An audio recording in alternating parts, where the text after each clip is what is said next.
Bad Bunny se presentará mañana en Guatemala y seguidores pasarán la noche en el lugar del concierto. Advierten de estafas en reventa de boletos.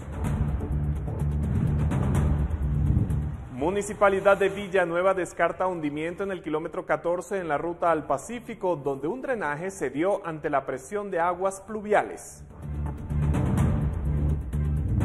El exministro de Comunicaciones, Alejandro Sinibaldi, obtiene arresto domiciliario en el caso cooptación del Estado, pero seguirá en prisión preventiva por otros procesos.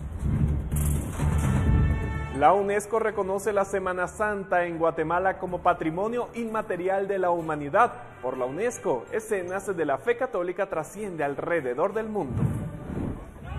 En el Día del Periodista, AGP denuncia censura, acoso y criminalización de sectores gubernamentales y el sistema de justicia en contra del gremio.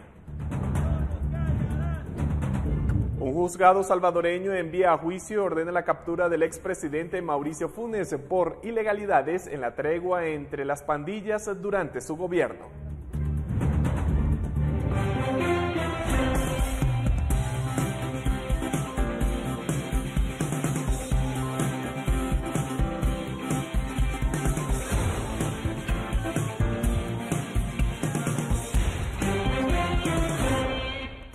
Convidex, la mejor opción para bajarle al estrés, presenta.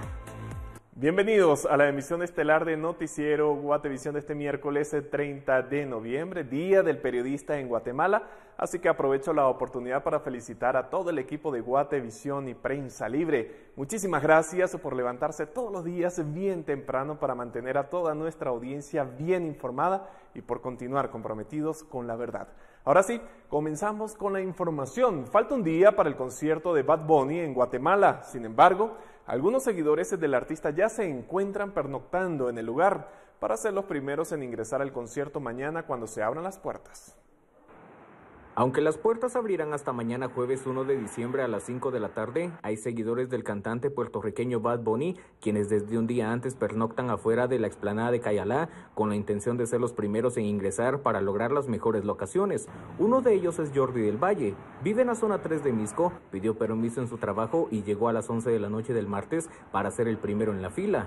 Teníamos un grupo y queríamos ser los primeros en estar en la fila, entonces por eso los demás no podían, porque algunos vienen desde Chela y pues yo sí podía venir, pedí permiso en el trabajo y pues aquí estoy. Sin embargo, no fue el único, ya que un grupo de fanáticos del artista viajó desde Quetzaltenango para también ser los primeros en ingresar al concierto. Caímos, vengo con mi hermano, con mi novia, su novia, caímos como a las 7 de la noche, no dormimos acá, hasta hoy en la mañana nos venimos para acá, él nos ganó. Queríamos ser los primeros, pero él nos ganó. Seguramente el concierto mañana será como a las tipo 8 de la noche, 9 de la noche, me imagino. Es una locura, ya vemos aquí 10 personas más o menos. Para la tarde habrán seguro más de 100 y estamos felices. Sin embargo, hay aspectos que deben considerar quienes asistan al evento. Por ejemplo, la productora ha advertido que no es confiable comprar entradas en la reventa y el Ministerio Público designó un equipo de la Fiscalía Metropolitana y de la PNC para atender casos en los que se puedan dar estafas con los boletos, esto por denuncias de casos similares que han ocurrido en conciertos anteriores. Sin embargo, hay otro aspecto a considerar, el tránsito. A partir de las 4 de la tarde se harán regulaciones en el perímetro del Boulevard Austriaco, donde se llevará a cabo el concierto. Debe tomarse en consideración que los usuarios provenientes de la Calzada La Paz y la 27 calle de la zona 5 solo podrán llegar hasta la rotonda del Colegio Austríaco. Desde ese sector serán enviados a Canajuyú o retornar al puente de Cuatro Caminos. Los usuarios que utilizan Vistahermosa e ingresan al Boulevard Rafael Landívar solamente podrán llegar hasta el paso a desnivel Madre Teresa. Desde ese sector serán enviados al Boulevard La Montaña o tendrán que retornar al Boulevard Landívar hacia el Boulevard Vistahermosa. En redes sociales la reventa de los boletos ha alcanzado casi el triple del precio original de las entradas. Con imágenes de Eric Ávila informó para Noticiero Guatevisión, Henry Montenegro. Convidex, la mejor opción para bajarle al estrés, presentó. Y alarmados están los vecinos en Villanueva luego de varias imágenes que fueron captadas ayer martes sobre el kilómetro 14 de la CA9, donde se ve cómo parte de la cinta asfáltica se levanta. Autoridades han emitido ya una postura y acciones a seguir. Los videos captados por los propios vecinos evidencian cómo la fuerza del agua que pasa por una transversal sobre el kilómetro 14 de la ruta CA9 Sur levanta parte de la cinta asfáltica. Ante ello, vecinos han solicitado a las autoridades que se pueda hacer una evaluación en el sector, pues temen que se registre otro hundimiento como los que han estado ocurriendo constantemente en Villanueva y que ya han cobrado la vida de 2 personas. La presión generada por las fuertes lluvias provocaba en este caso que esta tapadera se levantara y se viera como que brincaba. Esto debido a la presión. Esta tapadera, según el histórico, tiene 11 años de que se colocó. Es una placa de metal que tiene fundida una plancha de cemento y sobre esta se encuentra una capa de asfalto. Hace 11 años hubo un bus ahí que cayó la parte trasera de este bus. Se hicieron los trabajos y se conectaron en este caso a través de estas tapaderas para poder mantenerlo en esa parte. En ese lugar específicamente hay un pozo de visita que obviamente libera la presión debido a las fuertes lluvias. Sobre este sector transitan al menos 300.000 vehículos día a día. Por su parte, Covial ha descartado que se pueda estar registrando algún hundimiento en la zona, ya que aseguran que en una evaluación previa que se realizó este día se pudo evidenciar que no existe peligro, pero han señalado que este fin de semana se estarán realizando algunos proyectos y trabajos de bacheo sobre la zona. Con imágenes de Elmer Vargas, reportó para Noticiero Guatevisión, Andrea Domínguez. Y con las lluvias de los últimos días, toneladas de material expulsado por el volcán de fuego siguen descendiendo por las diferentes barrancas, por lo que se podría dar descenso de la Ares, afectando a pobladores de más de 10 comunidades ubicadas en la zona de Escuintla. A esto se suman las bajas temperaturas, por lo que médicos recomiendan abrigarse para evitar resfriados. El Pacífico, el Atlántico está entrando humedad, lo cual a la hora de juntarse está haciendo que se generen estas lluvias también un poquito más fuertes en ciertos lugares, que por la época también ya empieza a haber un poco de incremento en la velocidad del viento. Entonces la recomendación principal es que revisen sus techos, sus láminas, que se tengan aseguradas para evitar que estas pues se puedan colar a la hora de algún ventarrón que se pudiera producir. Las más afectadas del volcán de fuego una de ellas fue la Barranca Ceniza, fue la que más problemas nos causó este año, ¿verdad? Con el descenso de las Ares. De ahí tenemos Barranca Trinidad, que ha sido menos intensidad, al igual que Barranca El Jute. Y buenas noticias, la Semana Santa en Guatemala es una de las manifestaciones culturales y religiosas y ahora forma parte del Patrimonio Inmaterial de la Humanidad por la UNESCO. Vamos a conocer todos los detalles en la siguiente nota. El colorido acerrín y las frescas flores adornan el pavimento formando vistosas alfombras para el paso de las procesiones que nos recuerdan escenas de la fe católica. El olor a corozo, el incienso y el morado están constantemente presentes, ambientando a los guatemaltecos y a miles de turistas de todo el mundo en la Semana Santa, ahora declarada Patrimonio Inmaterial de la Humanidad por la UNESCO. Según explicó durante el debate de la candidatura el viceministro guatemalteco de Patrimonio Cultural, Mario Roberto Maldonado, la Semana Santa se celebra en los 22 departamentos del país y en ella participan todos los sectores de la sociedad y el 50% de la ciudadanía, lo que fortalece el sentido de pertenencia y el orgullo a nivel local y nacional. De acuerdo con el expediente, la Semana Santa constituye la manifestación más representativa de la religiosidad guatemalteca y en ella participan feligreses, vecinos, ciudadanos, turistas, artesanos, músicos, funcionarios municipales y espectadores. La decisión fue tomada por el Comité del Patrimonio Inmaterial de la UNESCO, reunido en Rabat, que también incluyó en la lista las fiestas asociadas al viaje de la Sagrada Familia de Egipto, la práctica de la danza moderna en Alemania y las fiestas del 15 de agosto en las comunidades montañosas del norte de Grecia, de Blasti y Sirraco. Para Noticiero Guatevisión, Fátima Herrera. Asociación de Periodistas de Guatemala denuncia censura, acoso y criminalización al gremio por parte de sectores vinculados al gobierno. Más de este tema al volver de la pausa. Y este 30 de noviembre se conmemora el Día del Periodista en Guatemala. La Asociación de Periodistas de Guatemala reveló que se han documentado por lo menos 100 acciones de censura hacia medios de comunicación por parte de sectores vinculados con el gobierno.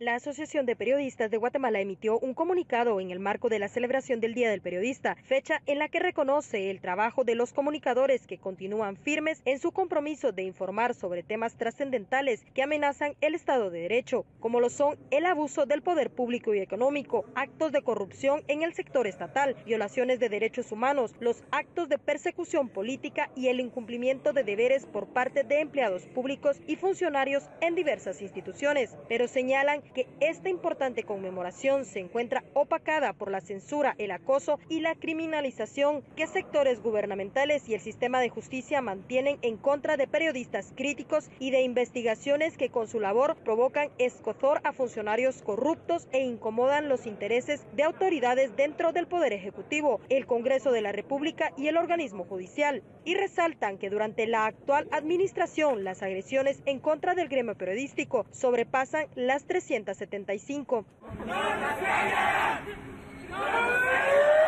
Como parte de la conmemoración del Día del Periodista, comunicadores también manifestaron frente a Casa Presidencial bajo el lema "No nos callarán", como protesta contra el presidente Alejandro Yamatei y sus funcionarios. Lamentablemente, lejos de mejorar, el derecho a la información y las libertades de expresión y de prensa han ido en detrimento en el país y también en la región. Mientras reporteros de varios medios de comunicación que cubren la fuente del organismo ejecutivo entregaron un limón a Kevin López Oliva, secretario de Comunicación Social de la Presidencia, como símbolo del poco acceso a declaraciones e información. Entregarle a usted, no encontramos membrillo, pero es más ácido el limón por el trato que usted le da a la prensa. Hay dulces de membrillo que son muy buenos y hay unos pasteles de limón que también son muy dulces y les agradezco la cortesía. Además, se le ha solicitado al Ejecutivo que se deje de vedar el acceso al Palacio Nacional o impedir grabar en el mismo, ya que ahora, sin autorización de la Secretaría de Comunicación, no se entra y tampoco se puede grabar. Tiene que pedir permiso para grabar un oficio,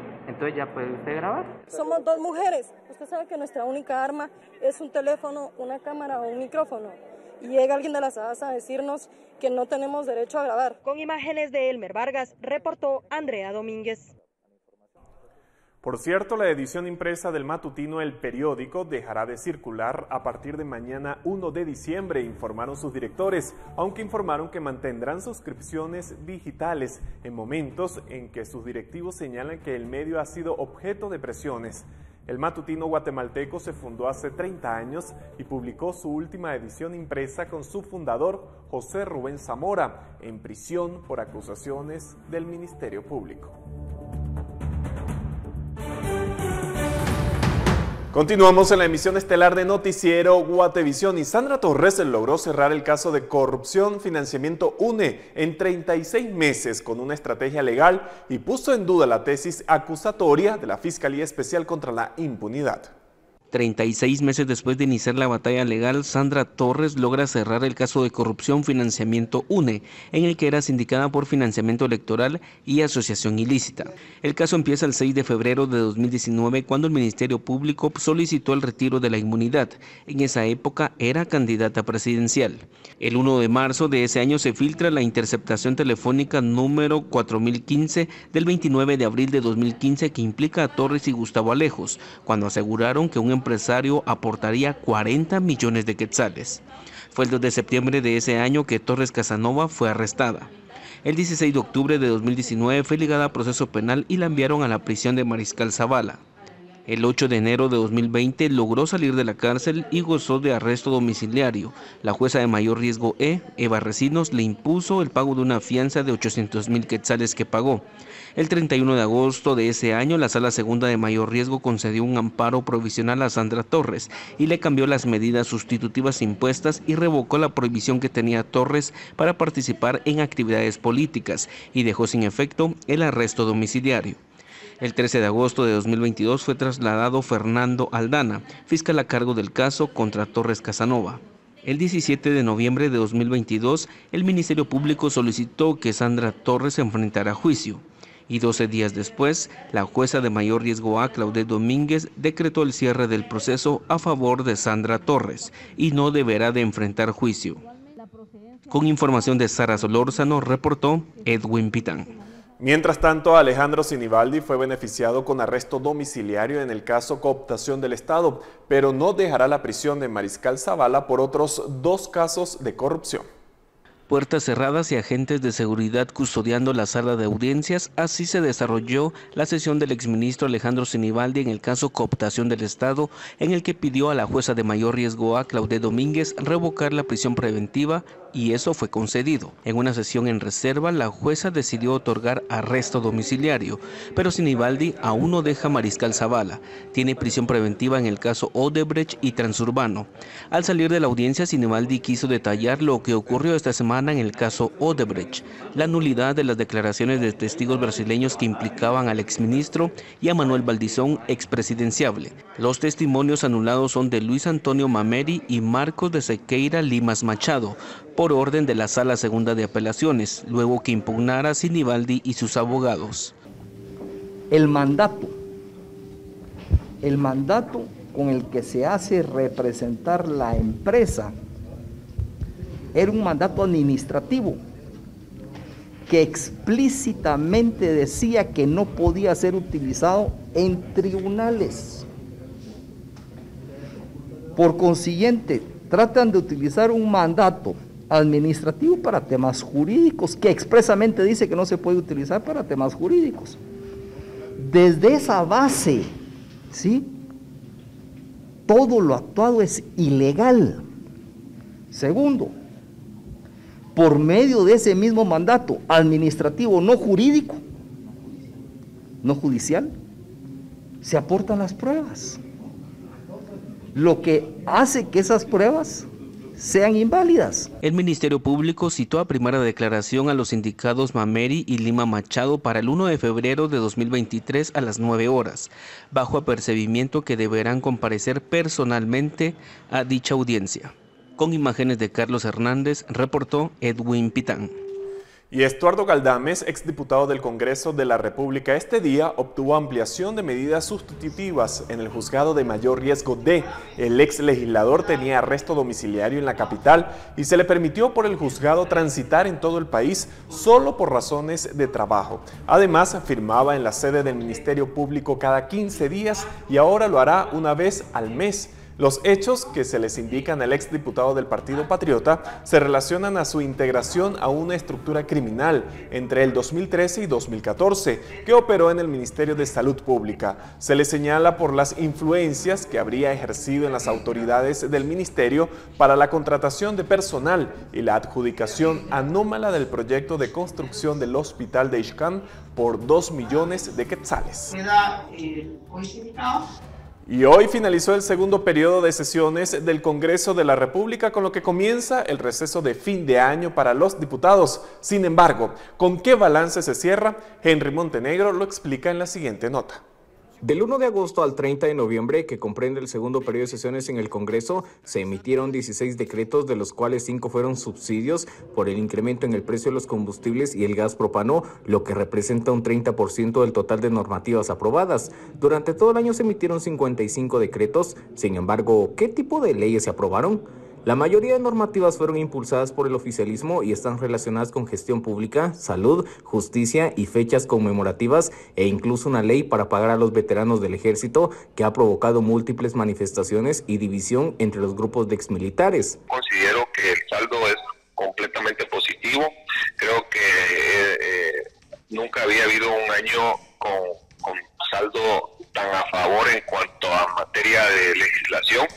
Se dieron varios temas en materia de reactivación económica, se dieron varios temas en el área social y pues siempre también muy prestos y dispuestos a atender el llamado del Ejecutivo para aprobar estados de calamidad.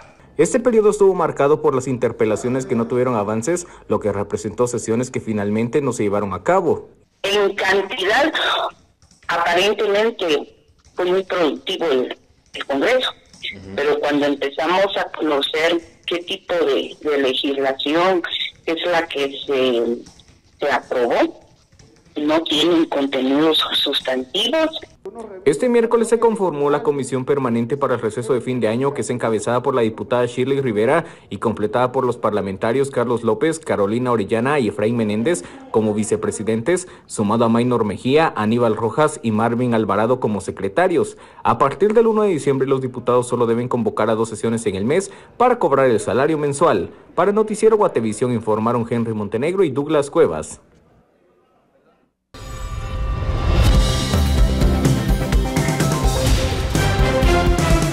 ¿Listos para el Mundial? Que ningún accidente te quite la tranquilidad. Consulta sobre seguros con los expertos. CFS, Corredores de Seguros. Presenta. Llegó el momento de conocer la información que recibimos a través del servicio de Guate Reporta. Recuerden el número 4003-3859. El primer reporte que le presentaremos se trata de una serie de imágenes que nuestra audiencia nos ha enviado para manifestar su preocupación ante lo que ocurre en la carretera cerca de Villalobos, en Villanueva. Viniendo del norte al sur, norte a sur, ahí está el carril. Ahora Gonzalo nos compartió información sobre las pésimas condiciones de la carretera que de Retaluleu conduce a Champerico. El mensaje da cuenta que el domingo 27 del presente mes se realizó el segundo campeonato del ciclismo Costa Sur REU en su segunda edición, pero por los baches en la ruta R9 los coordinadores decidieron marcar de blanco la mayor cantidad de agujeros para ayudar a los ciclistas a esquivar los baches y con ello evitar algún accidente. Qué bien que estoy asegurado con los expertos. Gestionan mi seguro, me apoyan de inmediato y cuentan con una cabina de emergencia 24/7 los 365 días del año. CFS, Corredores de Seguros. Presentó. Y en otros temas, el Día Mundial del SIDA se conmemora el 1 de diciembre de cada año y se busca conocer los avances del VIH-Sida. En Guatemala la situación es crítica ya que cada día se detectan 6 casos nuevos. De enero a octubre de este 2022, 6.154 personas se han realizado pruebas de VIH en el país y 200 han dado resultado positivo. Esa cifra revela un 3% de prevalencia por arriba de los datos que reporta el Ministerio de Salud, asegurando que esta se mantiene por debajo del 0.4%. El aumento de casos positivos es un riesgo según organizaciones que velan por acceso a pruebas y tratamientos de infecciones de transmisión sexual. Cada día, 6 guatemaltecos se infectan con el VIH. El 72% de las personas infectadas para este año, de acuerdo a los datos que se proporcionó, fueron hombres y un 28% mujeres, y el 97% de las infecciones registradas fue a través de la vía sexogenital. De acuerdo a los datos del Ministerio de Salud, son 39.539 personas que en Guatemala han sido diagnosticadas desde la aparición del primer caso hasta mayo del 2022. La prevalencia está en los departamentos de Guatemala, Escuintla, San Marcos, Alta Verapaz y Quetzaltenango. Los guatemaltecos estamos casi al 75% de que los diagnósticos se encuentran en fase avanzada. ¿Por qué? Porque los diagnósticos son tardíos, también hay lugares que no hay acceso inmediato a una prueba. Las pruebas de VIH se hacen de forma gratuita en todos los centros de salud y los hospitales.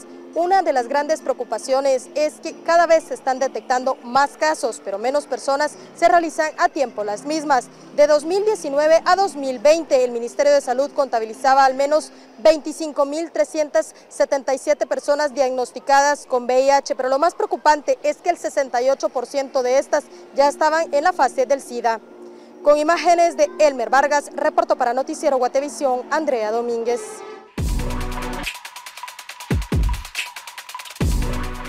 ¿Se imagina poder convertir su pared en un pizarrón? Esto es posible con un robot que plasma sus ideas sobre superficies verticales. ¿Cómo funciona? Vamos a verlo.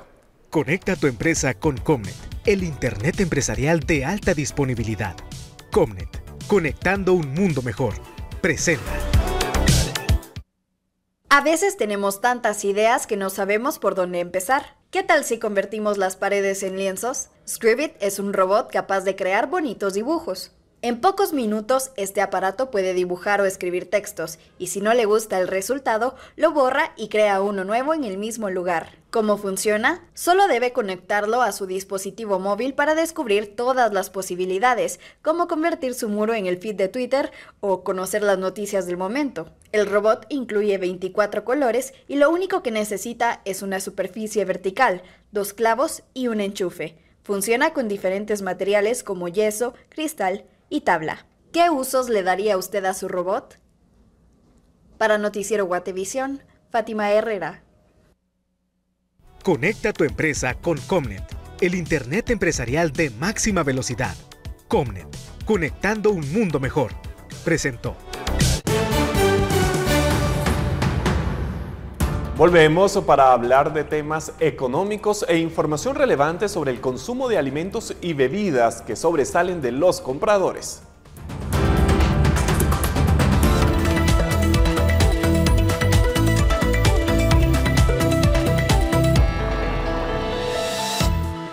Continuamos y para eso vamos a darle la bienvenida a nuestra compañera Paula Osaeta porque es momento de que hablemos de dinero. Paula, buenas noches.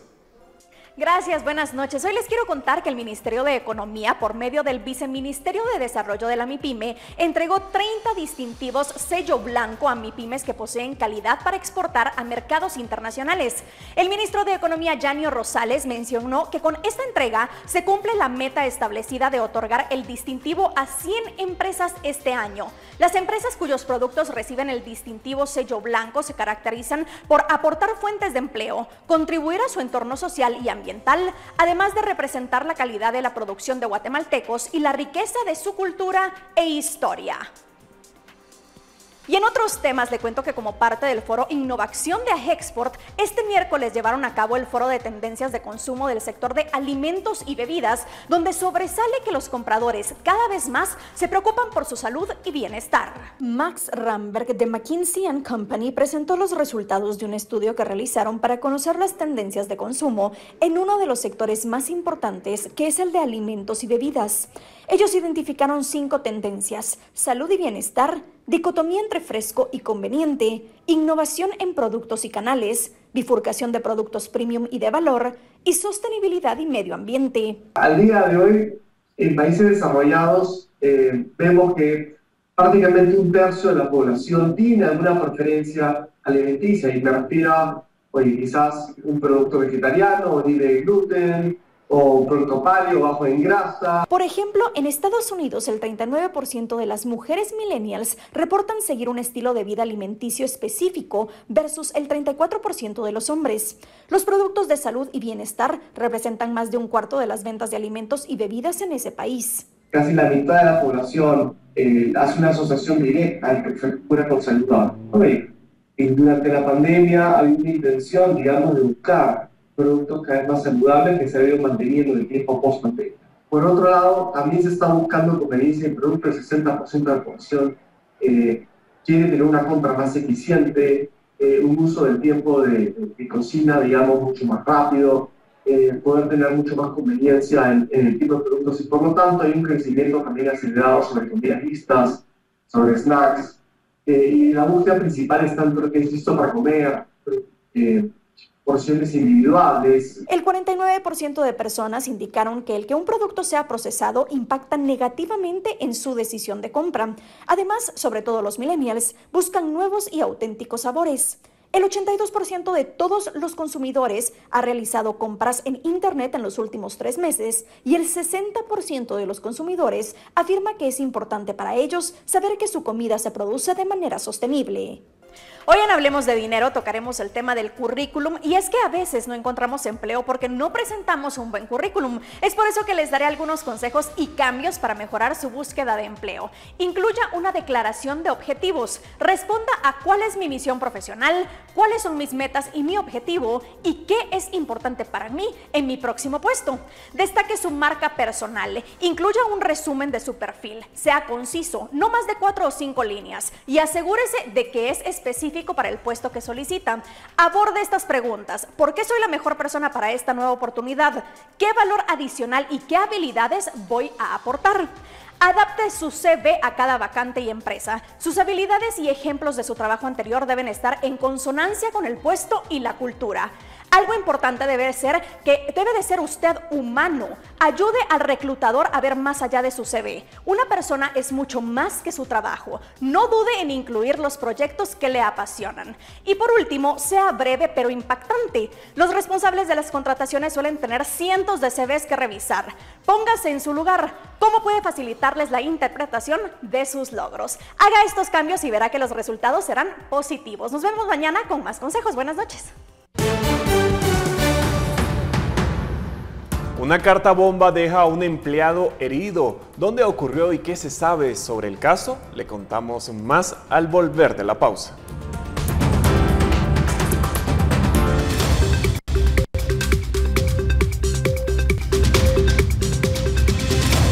Llegó el momento de conocer lo que es noticia en el mundo. El presidente de México, Andrés Manuel López Obrador, instó al gobierno de Estados Unidos a informar sobre la situación judicial del narcotraficante Edgar Valdés Villarreal, alias La Barbie, después de que medios locales informaran que el antiguo operador del cártel de los hermanos Beltrán Leiva ya no se encontraba bajo custodia de las autoridades norteamericanas. La pregunta de la prensa, López Obrador aceptó esta jornada que La Barbie tendría vigentes órdenes de captura en México. Estados Unidos tiene que aclararlo.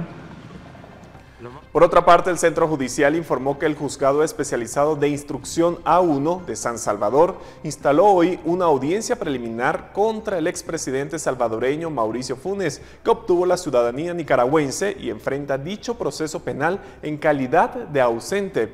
El exmandatario es acusado de los delitos de agrupaciones ilícitas e incumplimiento de deberes entre 2012 y 2014. Las pandillas Mara Salvatrucha, Barrio 18 y otras minoritarias mantuvieron un pacto de no agresión para reducir las cifras de homicidios, respaldado por el gobierno y que, según la Fiscalía, estipulaba favores para estas bandas.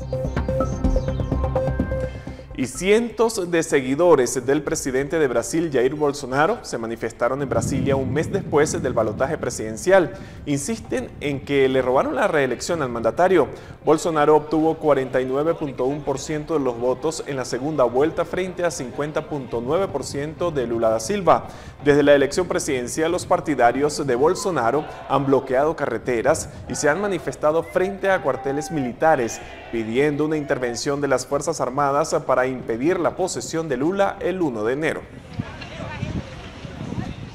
Mientras tanto, un empleado de la Embajada de Ucrania en Madrid sufrió heridas de carácter leve por una deflagración de una carta bomba destinada al embajador, que llevó a Kiev a ordenar el refuerzo de la seguridad en todas sus representaciones diplomáticas. Según autoridades, el sobre estaba dirigido al embajador y fue llevado por el cartero que acude todos los días a la embajada. El encargado de seguridad, que abre habitualmente la correspondencia, abrió ese sobre en el jardín de la embajada cuando se produjo la explosión. El gobierno de Ucrania ordenó reforzar la seguridad de todas sus embajadas. Fátima, feliz noche para ti también. Muchísimas gracias por tu reporte. Y así llegamos al final de la emisión estelar de Noticiero Guatevisión. Muchísimas gracias a toda nuestra audiencia por conectarse a través de esta pantalla. Recuerde que en las redes sociales también se puede mantener informado minuto a minuto. Tenemos la emisión en directo, la emisión comunitaria y la emisión estelar. Mañana también con todos ustedes. Vamos a despedirnos con esta declaración que hizo la UNESCO a la elaboración del ron en Cuba y la fabricación de la baguette en Francia. Durante más de 155 años, 8 generaciones de maestros acumularon conocimientos sobre la preparación del ron ligero en Cuba, con un grado alcohólico del 40%. Se obtiene de la miel de la caña o melaza y es añejado en barricas de madera antes de su consumo. Por otro lado, de corteza crujiente y mija esponjosa, la baguette es un producto que apareció a principios del siglo XX en París, con un peso de 250 gramos cada barra de pan, más que los productos en sí mismos. La UNESCO premia con la distinción de Patrimonio Cultural Inmaterial de la Humanidad la manera particular de elaborarlos y por eso merecen ser protegidos. Así nos despedimos. Buenas noches.